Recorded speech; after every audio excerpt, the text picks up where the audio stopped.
si waat peut-être ak taawu élèves yooyu nga xamante ni ñoo saccagé woon seen salle de classe tout simplement parce que pour ñoom je sais pas ils trouvent ça tout à fait normal donc saccagé au lycée Ousmane Sembène de Yoff donc ñuy ñaan clémence pour les élèves monsieur le juge parce que gis nañ fi ay cas yoo xamante ni jàll nañ fi te terewul ni baal nañ leen même dans l'arène même si on peut le dire comme ça dans la scène politique. waaw xam nga direct news dafa dellu si ci ay faits yoo xam ni effectivement je le disais hier avant-hier encore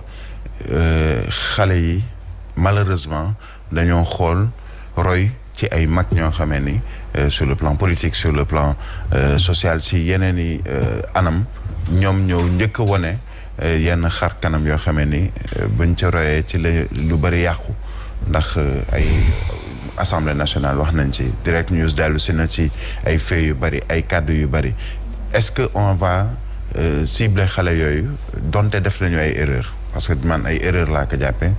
war leen a dugal ci kaso alors que ñeneen def nañ lu raw on ne cautionne pas ce qui a été fait ñeneen def nañ lu raw te mujjul fenn si ñoom te ñeneen ñoo ñi lañu ay mag lañu ay homme politique ay leader u parti politique ay ministre wala DG wala ku mën a doon je pense que c'est une bonne interrogation pour Direct News clémence boobu nag ça veut pas dire que waruñu leen a yar ci anam nag bi ñu leen di yaree c'est peut-être là la question. noonu nañ leen bañ a peut-être teg ci ay cachot. Oui, bon, je pense qu'il y a beaucoup de possibilités de redresser comme on dit un peu yenn ci ay xale dans d'autres pays am na kenn ku ma wax dem ne ma mais il faut que au Sénégal ça doit être un débat mais nañ delloo si li nga xam ne moom mooy service militaire obligatoire à partir de 18 ans service civique bu ñu doon def on a entendu le président de la République dès l'accession à la magistrature suprême ne ni dañuy taxawal ay bés yoo xam ne ni mbirum civisme lañ ciy jàngale ci biir école yeeg yooyu levée des couleurs ak yooyu ak yeneen yoo xam ne daan na am sax ci ay jamono mais nañ ko delloo si mais est-ce que am na njëriñ tey c'est une interrogation. une interrogation certainement di ngeen si dellu si waat peut-être si biir journal bi n'est-ce pas Mame Mbaye 7h54 moo jot yéen a ngi ñuy suivre ba tey en direct donc sur Zik FM ak Sen TV Mame Mbaye. voilà nuyu lañu leen yéen ñi nga xam ne waxtu bi bu jotee faw ñu jox leen yéene kaay lu ñu xëy fësal ñu koy door ak yéene kaay groupe des médias Tribune dafa ñëw ci liñ doon waxtaanee sànq ndax réewum Sénégal dañoo gis ne même bu dul campagne sax 365 jours sur 365 dañu koy politique bés bu yàlla sàkk dañuy politique dañ koy ndekkee di ko añee di ko reeree donc campagne bi bu ñëwee kon politique bi dafay gën a tar alors campagne bi nag dana ubbi campagne électorale bi jëm ci législative yi mu nar a doon ñetti semaines yu nga xam ne nii ay meeting lay doon ay rassemblement lay doon ay visite de proximité lay doon ay caravane lay doon ngir na fekk ji askan wi nee nañu nag loolu tax na gis nañu administration bi ñu su bëri kon xëyatuñu ndax talatuñ ko fu mu nekk ni dellu nañu seen i base ngir xool nu ñuy naxewaat askan wi man nax laa ko mën a tudd waaye it nan la ñuy fexee ba askan wi jàppale leen voter seen liste ba ñu dem assemblée nationale looloo tax yéenekaay bi ñëw si def ci ak taxaw seetlu nee na Sénégal bu delloo ginnaaw mbaadu politique bi moo tax ñu dellu ginnaaw laaj la point d'interrogation muy laaj bu am solo ndax 21 jours yu nga xam ne nii suñu activité ci wàllu administration bi dafay tagga témbe ku bëggam kayit bi boo nga xam ne da ngay xaar ku yenn signature yi boo ko soxlaa ci yenn sunu directeur généraux yéex yenn PCA yi bi boo nga xam ne da ngay xaar ndax nag gaañ ñi dañuy campagne ba noppi buñ campagne ba noppi nag doo ko ñëw jubluwaat ci kayit yi nee nañu nag campagne électorale bi traite la maanaam neex na lool mbax xuus lay doon ci ñi ñuy woowee ay nervi ndax nag si nañ ci gis seen bopp ndax ñoom ñooy gunge yenn leaders yi yenn responsable yi ngir bañ ku leen jige en tout cas yéenekaay bi ñëw na si nee na nag nervi yi kon ñu ngay waajal ku si gis politique boobu bu mu ci manti doon yaa ngi koy jéem a jige wala ñoom politiciens yi ñoo ngi dem seeti borom doole yi du ñu jël classe Mame Mbaye gi ñoom borom doole yi la ñuy jël ñi nga xam ne dañoo entraîné ba taxaw ngir ña teg leen seen pegg en tout cas yéenekaay bi nee na fu mu nekk ni ñooñu ko ñoo si gën a gis seen bopp yéenekaay bi ñëw ci bu ñu waxee nervi wax ngànnaay yooyee nag ñu bëri dañoo tiit ndax gis nañu si tabaski ji njaayum jaasi ji paaka jeex ñoom seen dafa yomb lool nag foo tourné ñu jaay la paaka jaasi askan wi tiit nañu ndax ñiy gàmm ak ñay raas déem du ñu benn am na ñoo xam ne paaka tabaski la ñuy wut maanaam paaka bu ñu tëralee xar mi waaye am na si ñoo xam ne mën nañu ut jaasi goo xam ne defante lañ ci jublu ay samba booy ay defkatu ñaawteef donc niñ koy jaayee nii daal ci mbedd yeex yooyu tiital nañ ñu bëri ci askan wi yéenekaay bi ñëw ci Cheikh Abdou Bara Dolly Mbacké jéggalu na nag jéggalu na président Macky Sall ba noppi nag ngir mën a passé tabaski ji sa këram yéenekaay bi dikk ni si ndax kàddu yoo mu yëkkati woon ñu jàpp ne kon dafa xaw a ñagas teg ko si kaw njiitu réew mi moom Abdou Bara Dolly Mbacké jéggalu na si yéenekaay bi samp beneen laaj Ousmane Sonko sekk waxtaan wala sax dem sekk waxtaan ak président en exercice bu CEDEAO Embalo alors ñeneen ñu nag mbaadu Sonko Embalo daf ko recevoir si sàkkuteef ak président Macky Sall ndax président Macky Sall moo jox ordre ngir nag ñu mën a dalal kii di Ousmane Sonko yéenekaay bi taxaw na si président Macky Sall la ñuy desandi maire ba futt la def maire ba futt ndax dafa dalal ay ganam sa King Fahd Palace ay njiitu réew yu bari nag ñoom ñoo fa teew waaye nag si sommet bi fi ñuy waxtaanee rek laata muy jël kàddu nee nañu courant ba daal di coupé lu doy ni nag King Fahd Palace wax fa dëgg neex yàlla Sénégal réewum teraanga la nee nañu coupé na fa lu mat 50 secondes moom 50 secondes rek ñu commencé jàmbar am na si kër yu nga xam ne nii mën na fa coupé guddig lëm kenn du am courant donc nag ñoom li nga xam ne askan wi ñu ngi koy dund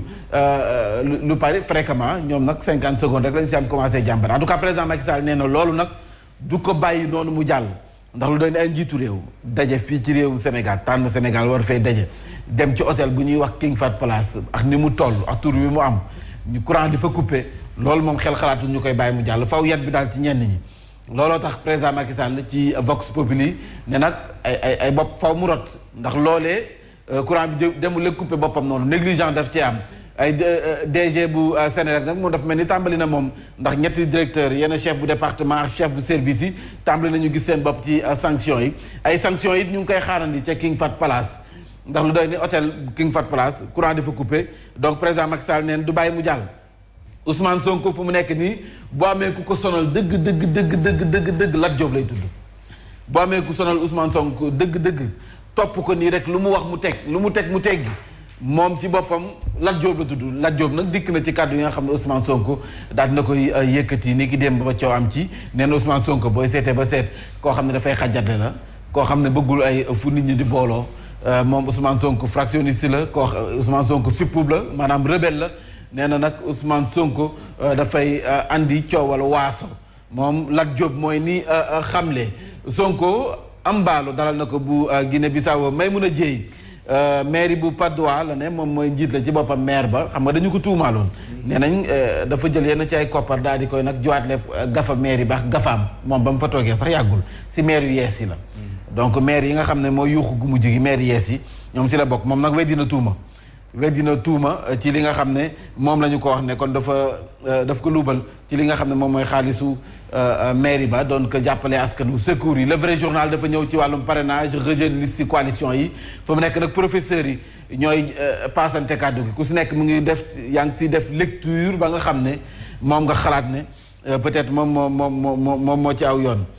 Macky mer na ba futt nag président Macky Sall mer na ba futt si délestage bi nga xam ne moo am démb ci réunion IDA 20 bu King Fahd Palace ay njiitu réew daje fa alors moom mënul comprendre pourquoi courant di coupé gis nga photo bi instant bi fekk na courant coupé salle baa ngi lëndëm donc président Macky Sall nee na nag faw ci boppam yet bi daal si yet bi si ku muy daal dina daal ci waa Sénélec dina daal ci waa King Fahd Palace yéenekaay bi loolu la wax ñu ñëw ci président Macky Sall ci réew mi quotidien ba tey maire ba fuuti scandale bu King Fahd Palace sax la ko yéenekaay bii di réew mi quotidien tudd moom nag nee na président Macky Sall dafay exiger ay sanctions donc dafay exiger ay sanctions ci courant bu coupé boobu délestage boobee nga xam ne am na fa ci morome mi bu ñu fa nekkee di ay njiitu réew ñu ñëw ci tabaski bi nga xam ne nii soo moytuwul du lool li de du loolu ci ñenn ñi rawatina ci góorgóorlu yi ndax mu xar yi ñuy wax VIP mooy xar yu baax yi mooy baali yi xar yi nga xam ne moom mooy tubaabeer yi ay laadum ay kuy donc xar yooyu ci boppam bul laal bul jige bul laal ndax njëg yi moom wax fa dëgg neex yàlla jar na oto wala kër wala terrain donc jamono ji moom xari mburtu yi moo fi des xari coggali xaru 2e mai yi nee nañu sax pour nga tëkk bët problème la xaru 2e mai coggali pour nga tëkk bët problème la maliens yi tefanke yi nga xam ne ñoo bawoo Mali ak Mauritanie ñëwuñu Dakar donc waa Dakar fu mu nekk ñu ngi wër fu nekk xamuñu fan la ñu mën a amee xar rawatina xari coggal yi ndax ñëwuñu fi nga xam ne moom mooy Dakar ñu ne déetawaay nag lu jëm ci pomme de terre yeex soble seex ñoom seen mbiri yokku na la mu war a àndal fu mu nekk am yow déjà amoo ndawal sax bëgg am pompiteer yi mu ko du ci daal ndax saagu pompiteer ñu naan bu ñu demee ba naan 15000. boo xifee ñu si bëri bu ñu amee bu ñu kërtee ba am dawal boo xifee xorom la ñuy uti ji. mooy amoo titulaire di lijjanti suppléant. waaw léegi mi ngi noonu. titulaire bi nekku fi léegi suppléant bi ngay lijjanti léegi boo lijjantee suppléant yi boo tracé sa pompiteer ak sa soble nooy def. xanaa nga mariner rek lekk noonu wala nga dem jënd liibaru yàpp en tout cas bëri na ci ay njaboot yu nga xam ne ni soo moytuwul ren ji tabaski bi dégg rek lañ ci am. wala ñu peese. waaw wala ñu peese ñu dem peese ji dajale seen koppar dem jënd ji benn nag. tong ko ci koñ bi ku si nekk am loo ci téye en tout cas lu mën a nekk la yéenekaay bi di Sud Quotidien nee na dina si bëri ñu nga xam ne nii tabaski ji ren ji daal dégg rek lañ ciy am ndax metti na lool ci ñoom. ayca ñu jàll ci président Macky Sall ba tey daanaka moom moo ñëw ci yéenekaay yu bari Le Quotidien ak maire gi nga xam ne def na ko jëm nee na yenn incidents yi kenn mënu ko jéggale kenn mënu ko tolérer ndax nag fii nga xam ne ay njiitu réew dañ fi daje mu war a nekk saguk Sénégal ay courant yi ci coupé neexul ba neex wax fa dëgg mais loolu xel xalaatu ko kon yet bi faw mu daal Aminata Assome Diatta fu mu nekk nii nag yëkkati na ay kàddu jëmale ko ci njiital Pastef di Ousmane Sonko dégg nga nekkatul Lat Diop donc Aminata Assome Diatta moo bëgg assommé kii di Ousmane Sonko nee na nag Ousmane Sonko fa ñu jàkkaarloo moom yéenekaay bi moom moo ko xamle si Aminata Assome Diatta l'enquête nee na la colère noire du président Macky Sall sa King Fahd Palace en tout cas démb neexul benn yoon ci président Macky Sall jël na kàddu wax na mais neexul benn yoon ci moom ndax dafa gis ne courant bi coupé na ci waxtu bi nga xam ne waru fa woon coupé courant bi coupé na si ñoo xam ne waru woon a coupé seen kanam ndax dog courant mënoon na yem si ñun rek suñu biir ñun sénégalais yi. àqu liggéeykat yi King Fahd Palace rek. ñoo mbaadu àqu liggéeykat yi King Fahd Palace yi wax nga dëgg njëgut xar yi nag nee nañu fu mu nekk nii bul laal bul jige la ñu bëri loolu lañ wax ndax metti na trop waaw cher na trop Boniface donc ni ñu tekkee ndombal tànkam ci bopp fédération bu basket yéenekaay bi ñëw na ci bu baax si lan moo waral li nga xam ne ñu ku nekk daal di nag tàggatloo moom Boniface Ndong yéenekaay bi di Libération ñëw na ci nanu fàttee tii di Ndeye Diop soxna Ndeye Diop ñu bëri nag liñ doon jort moo di dafa woon noonu lor et puis dëgg la effectivement bi mu faatu dafa nekkoon ëmb bu xaw a avancé sax léegi xale bi moom wax na anam ga mu ko faatee ndax certificat bi firnde na ni kon dañ ko asphyxie mécanique moo tax mu faatu yéenekaay bi ñëw na également ci Abdourahmane Mbacké mi nga xam ne moo def mbir ya nee na daf ko njëkk dóor maanaam da ko njëkk xaañ ñu ne déetawaay mu am lu mu ko jam ci baat bi mu damm xam naa paaka wala lu mu ci manti doon loolu mu damm mu jël fiilu courant tag ko ci baat bi xoj ba mu sedd donc nag yéenekaay bi ñëwaat na ci bu baax a baax président Macky Sall de moom nag sommet bu IDA pour l'Afrique moom mi ngi sàkku ci suñu ressources yi ñu xool nees kay mën a def ba ñu mën see gis suñu bopp ñu ñëw ci li ñu doon waxtaanee sànq clémence bi nga xam ne mën nañ jeexalee foofu sax ci élèves yi ak nag la ñuy sàkku ndax dañu jàpp ne tëj leen sax du solution alors yéenekaay bi mi ngi fàttali parce que suñu mbokki léeb yi dañ naan rakk topp mag mag topp bàyyi waaye boo gisee fii ñoom nag nee nañ xale yi li ñu jàng rek la ñu tari li ñu jàng fii ci réewum Sénégal la ñu tari ndax nee nañ Sénégal la ñu gis ab militant APR bu nga xam ne nii dafay sàkku ñu jël ay machette am na fi yëkkati ay jaas yi ngir nag dëggal troisième candidature bu président Macky Sall nee na loolu fii la xewe fii te parlementaire député la nee nañ xale yi dumburu nee nañ xale yi li ñu jàng rek la ñuy tari fii la ñu gis ci réewum Sénégal ay nervi yu nga xam ne ay gendarme ñoo leen encadré ñu fëskee ne nag maanaam di doxale ni mu leen neexee di tàppas askan wi fii la xewe xale yi lu ñu gis rek la ñuy defaat amul dara lu nga xam ne dañ ko copier fii lañ ko gis ci Sénégal nee nañu fii la ñu gis ci Sénégal ab opposant bu ñu convoqué 9h nga ne askan wi kaay leen gunge ma wàcc leen ci tali bi defante ndax kenn waruma convoqué fii la xewe fii ci Sénégal nee nañ fii la xewe ci Sénégal kii nag président Doudou Wade bëgguma ko tudd nag waaw nee nañ président Doudou Wade fii la mbéj benn naataangoom bu nekk ci parti bi di Aliou Sow nee na fii la xewe Ousmane Sonko Mbéri Silla dem soppi assemblée nationale def ko arène nationale waa léegi kon xale yi kon lii nii nga xam ne moom la ñu def neexul ba neex mais sàcc ñu ko de duñ ko doon kon nag waruñu leen mën a tëj kaso ndax magi jëmm ñooy taxaw di wax di def ñoom kon bu ñu defee nag nañ comprendre rek sanction faw mu am mais nañ xoolaat sanction bu baax mën na bañ a nekk kaso comme Birahim ni mu wax liggéeyloo leen si diiru vacances gi yëpp parce que am na ñetti weer yi nga xam ne vacances la war a doon ñu liggéeyloo leen ko yóbbu leen ci tool yi wala ñu nettoyer hôpitaux yi ba vacances yi jeex loolu mën na ne loolu mën na ne waaw yéen bërëb yi nga xam ne wala yóbbu leen ci bus Dakar bi ñu koy nettoyer lépp loo xam ne état moo ko moom rek ñu yóbbu leen fa corvée forcé daaji table banc wala ñu dem daaji ay table banc tabax classe yi comme ay abri provisoire la ñenn ñu nekk ñoom ñu nekk ci classe yi lëmbati def mais tëj bi nee nañ nag du solution wax fu dëgg neex yàlla parce que boo leen ay élèves moom boo leen tëjee yaa ngi créé leneen si ñoom yeneen danger public yàlla baax na 8 heures moo jot. man day 8 heures 8 minutes.